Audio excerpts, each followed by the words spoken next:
कभी सोचा है सरकार हमारी कमाई का हिस्सा क्यों लेती है?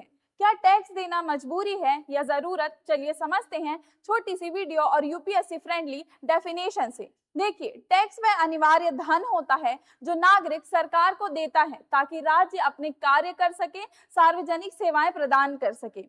अब जानते हैं कि टैक्स क्यों जरूरी है। केवल 3 पॉइंट्स में सरकार की आय का मुख्य स्रोत होता है टैक्स। लोक कल्याण यानी वेलफेयर के लिए जरूरी होता है और आर्थिक समानता लाने के लिए जरूरी होता है।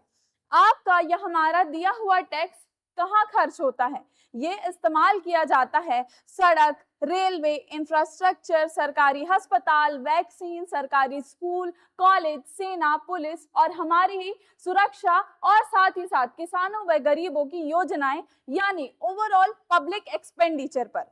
अब सबसे इजी टैक्स के प्रकार जान लो। ये 2 प्रकार के होते हैं। पहला, डायरेक्ट टैक्स, जिसमें इनकम टैक्स और कॉर्पोरेट टैक्स शामिल होते हैं। दूसरा टाइप है इनडायरेक्ट टैक्स, जो जीएसटी और पेट्रोल और वस्तुओं यानी गुड्स पर लगने वाला टैक्स होता है। अब अगर टैक्स ना दिया जाए तो विकास रुक जाएगा, सरकार कर्ज पर चलेगी, अमीर और गरीब की खाई बढ़ती जाएगी। अब आखिरी में हाई इम्पैक्ट कंक्लूजन समझ लो।